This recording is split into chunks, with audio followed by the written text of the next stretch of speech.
Chapter 45, The Interrogation, Antony's POV. Antony had been absorbed in a book when the knock came. He was lucky to have a taste for rereading.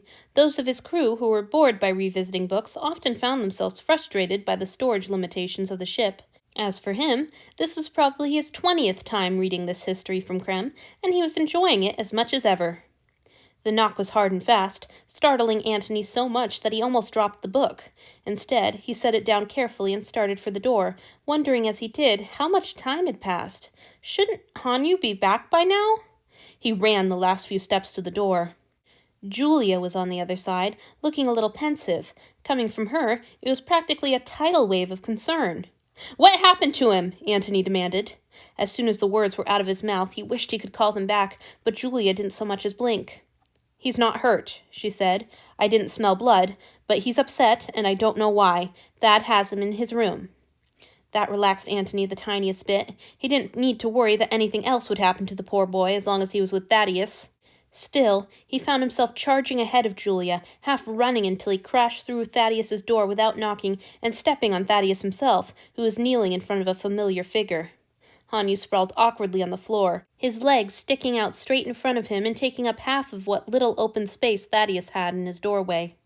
When Antony knelt in front of him, his stomach clenched painfully at the state of his offering. The boy's face was pale, his hands were shaking a little, and his eyes were red-rimmed and still spilling tears. Fear hung over him like a stench. But when his eyes met Antony's, Hanyu's quivering lips slipped up into a tiny, unconscious smile. Antony didn't even have the time to question whether it was a good idea. He just lunged forward and dragged Hanyu into his arms. He wished that he were bigger. He wished that he were Marcus or Felix and could envelop the trembling boy entirely.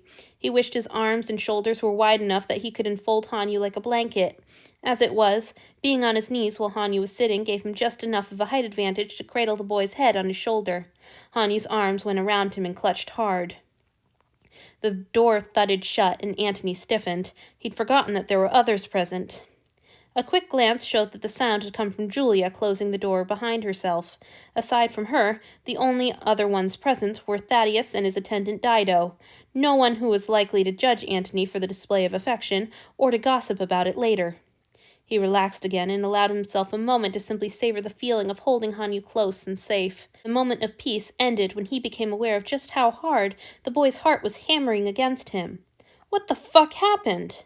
He took a moment to calm himself before speaking. It wouldn't do to frighten the boy further. Once he was sure he had control of himself, Antony pulled back from the embrace just enough that he could look at Thaddeus. "I don't imagine you're the one who upset my attendant this much," he said. Thaddeus shook his head. Marcus had him backed up against the wall. He was scaring him. "Oh no." His rage fizzled under the sudden rush of confusion and apprehension. Marcus? Why did it have to be Marcus? Why would Marcus bother Hanyu? Most importantly, what did he do to you, Hanyu? Nothing. There was the boy's voice at last, weak and muffled by Antony's shoulder. He was just asking questions. Questions that had shaken his offering this badly. What kind of questions? Hanyu hesitated, then said softly, "He wanted to know things about you." What? This situation got stranger by the second. What does he think you know about me that he doesn't? Hanyu flushed and hid his face in Antony's shoulder. "He said I had my claws in you, and he wanted to know how." Claws? What in the world? He's jealous? Antony could hear the disbelief plain in his own voice. "I don't know." Hanyu nuzzled closer, then added a belated, "My lord?" Right. They needed to discuss this away from prying eyes. The last thing Hanyu needed right now was to worry about forgetting his honorifics. All Antony wanted in the world was to scoop Hanyu into his arms and carry him back to their rooms, but the hallways might not be empty, and the last thing he needed was unfounded whispers going around that he'd lost his mind over his new pet. He stood, then pulled Hanyu up after him. "Thank you for taking him in, Thad," he said. "Sorry I stepped on you." Thaddeus fluttered his hands, distressed. All these years, and the poor fellow still couldn't handle gratitude. "Not at all. He was no trouble. Don't give it another thought." Hanyu dipped his head in Thaddeus's direction. "If I may, I'm sorry to follow a favor by asking for another, but I really would love to hear about fish sometime, my lord. Was what you said the other day true? Do some of them birth their young live? Thaddeus's face lit up and he opened his mouth to answer, but Antony was hustling Hanyu through the door already. Another time. Thank you again. It was a short walk back to his rooms, but Antony still kept a worried eye on his offering. The boy's legs seemed to hold him up steadily enough, but there was still a noticeable tremor in his hands. How menacing had Marcus been?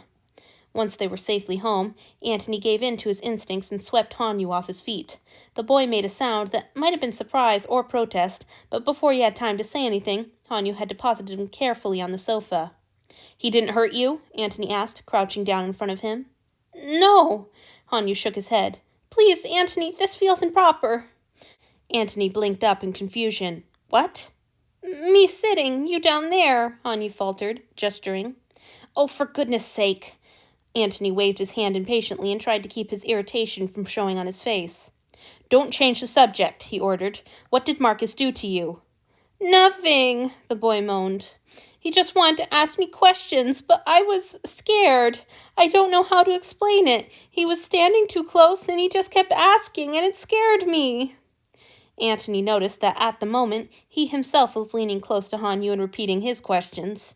He walked backward a step and settled back into his crouch, but the questions had to continue. He needed to understand what had happened today. What did you want to know? What did he mean about you having your claws in me?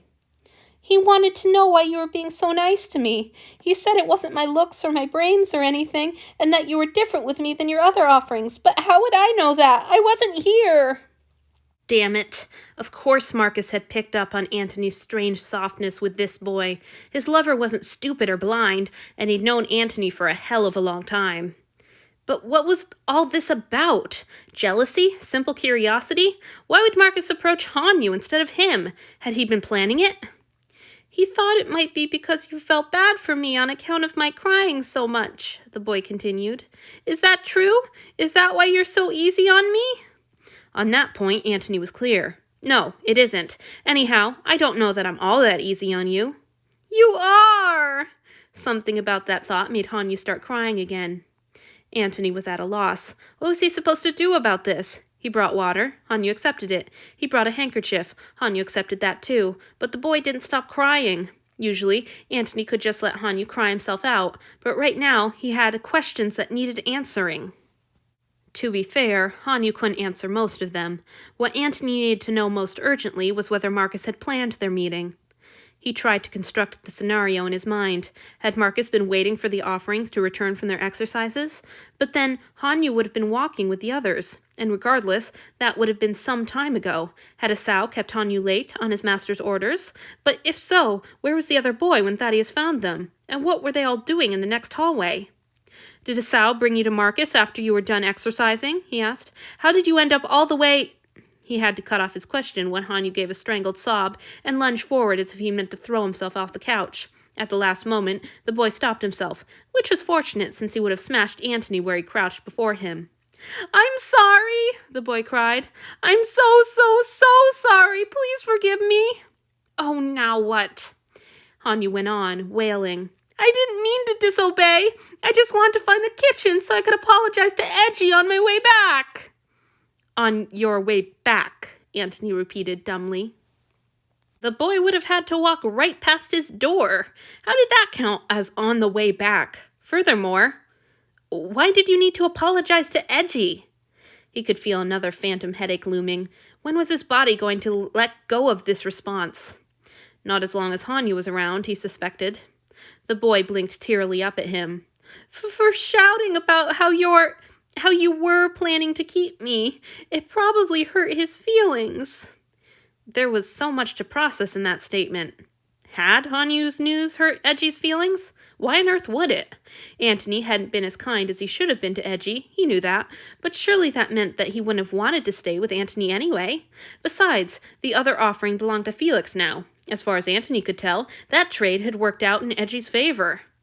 And there was still the part of the story where Hanyu had blatantly disregarded one of Antony's few rules and wandered off on his own without permission or even any kind of warning. And the part where Antony's lover had seized the opportunity to torment the boy for no damn reason. But Antony shoved all that aside for the moment because there was one thing that had to be addressed before anything else.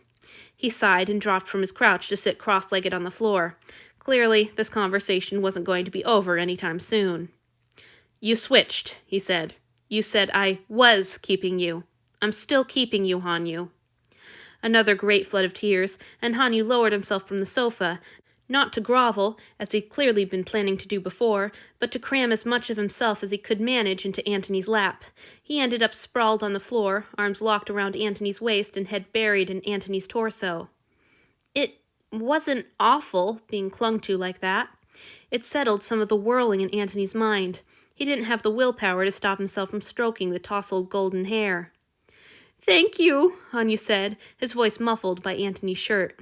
"I don't mind any punishment if you keep me." "Not much point of a punishment if you don't mind it, is there?" Antony grumbled, closing his eyes and savoring the big warm body, the soft hair under his fingers. Hanyu flinched. "I didn't mean it like that." "Oh, hush." Antony paused his stroking to press Hanyu's head into his middle, quelling the boy's protest. "Just relax, all right? We can talk about everything later, but you've had a scare, so relax." He didn't know where Titus was. He didn't know any way to help Esau. He didn't know what to do about Marcus. He didn't know what his lover was thinking, or why he had done this, or what he might try next. He didn't know what to do about Hanyu's disobedience. But for once, Antony felt that he knew what Hanyu needed from him in this moment. It might not be much compared with the great heap of things he couldn't control, but it was better than nothing. "I'm sorry," Hanyu said around another sob. "Thank you, Antony." Antony ignored the softness that overtook him at the words, and the fear that curdled his belly in response to that softness. He just went back to stroking Hanyu's hair. When he told Hanyu that he meant to keep him, it had been an accident. Now the words felt different, deliberate. Antony didn't just want to maintain a comfortable equilibrium. He wanted to keep Hanyu, keep him safe and close. He wanted to be the person that Hanyu smiled at and chattered to and cuddled close to at night. He wanted to prove that he could be a master worthy of the relief the boy had shown at the sight of him today. There was no need to overthink these feelings. They didn't mean anything, and no one else would read as much into the decision as Antony himself seemed determined to do.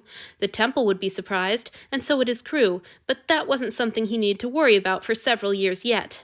Right now, there was only one fact that mattered. He set about working a tangle out of Hanyu's hair. "Don't be stupid, boy. Of course I'm keeping you."